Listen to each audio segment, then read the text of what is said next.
It's vet day on the farm, and we have a lot on the agenda. Pregnancy checks on 3 of our females, including one heifer who has never successfully gotten pregnant in the last 3 years on this farm, and this was her absolute last chance. Plus 2 castrations, new ear tags, and a complete herd reorganization. It was a big day, a very big day, and the results? We did not see all of this coming. To understand why this vet visit mattered so much, let me give you a quick picture of where our cattle operation stands right now. We have 2 older female cows who have been absolute rock stars for us. Last spring, both of them gave us beautiful, healthy calves. They are excellent moms, attentive, calm, good producers, exactly the kind of animals you build a herd around. This past fall, we rented a bull and had him out here with the herd. The whole goal was to get these 2 cows bred again, so we're looking at new calves again this coming summer, and we were hopeful, but until the vet confirms it, hopeful is all you've got. And then there's our 3rd female. She's a heifer, but older now.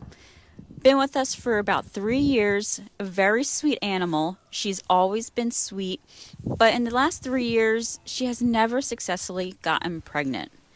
We gave her every opportunity. This past fall, she ran with the same bull as our other 2 cows, and this was her one last real chance. And here's the hard truth about farming, and we're not going to sugarcoat it. Every animal on this farm has to serve a purpose. That's not cold. That's just the reality of what we do. We can't continue to feed and care for an animal indefinitely if she's not producing. If she came back open again this time, we'd be faced with a tough decision. The butcher or the auction. Neither one is easy when you have had an animal for 3 years. So yeah, there was a lot riding on today. Getting cattle worked up and through the squeeze chute is always an adventure. No matter how calm your herd is, the moment there's a vet involved and everyone's moving through the chute, you just never quite know what you're going to get. But we were able to get everyone sorted and worked through, and our vet got started on the pregnancy checks. This is done via ultrasound and manual examination. And those few moments of waiting while she's working, well, they feel a lot longer than they actually are. And we may have been holding our breaths a little bit. She started with our 2 older cows, our proven mamas, and one by one she confirmed what we were hoping to hear.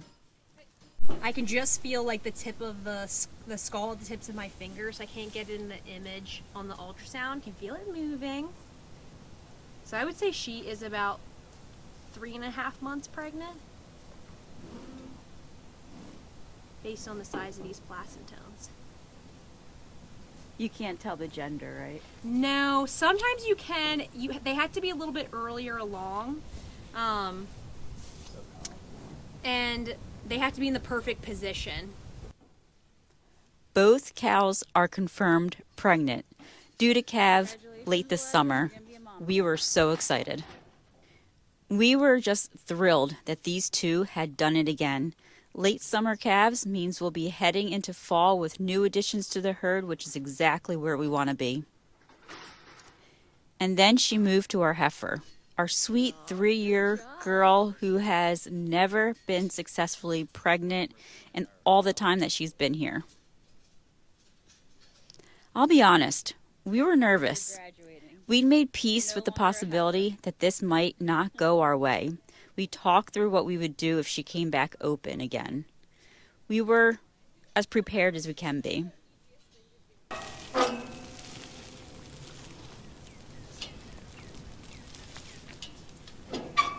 She's pregnant. Oh, yay! And she's a bit further along. And it's alive. I can feel it kicking around. And she's pregnant. All 3 females are confirmed pregnant. All 3 due in late summer. 3 for 3. We did not dare expect that it was going to go like this today, and we are so relieved and honestly so happy for her. 3 years of chances, and she finally got there. She gets to stay. She gets to be a mom, and honestly, after everything, after patches, getting news like this just felt like the farm was giving us something back. While we had everyone in the chute, we also took care of 2 castrations on a couple of our young bull calves. Now, we'd originally planned to evaluate these 2 as potential breeding bulls. That was the goal when we first got them. But as they've gotten older, a couple of things have become clear. The first one has been a little bit of a troublemaker, and a bull with a bad attitude is a dangerous bull, so that's not something you want on a working farm, and it's definitely not genetics you want passing through the herd. The second one simply hasn't been developing at the pace he needs to. He's been behind where we'd want a future bull to be at this stage, and we just don't see that changing. So the decision was made. Both were going to get castrated, and we'll be feeding them out as steers over the next year before they go to the butcher. Quality beef raised right here on our farm, nothing goes to waste. Castrating young bulls is a routine part of managing a cattle operation. It changes their temperament, improves feed conversion, and produces better beef quality. It's not glamorous, but it's good management. Now, we've been talking to another farmer in the area who may have a proven Hereford bull available to sell to us in the next couple months. A proven bull, one that's already demonstrated he can get cows bred, that's a completely different proposition than a young, unproven one. If that opportunity pans out, it would be a really significant addition to what we're building here. We're cautiously optimistic. More on that as it develops. One of the things we've learned over the years, anytime you've got cattle in a squeeze chute, you do everything that you need to while you have them there, because getting cattle worked up is a whole project of its own. So while everyone was moving through, we took the opportunity to get new ear tags on the whole herd. Fresh tags, updated records, everyone properly identified, simple but important.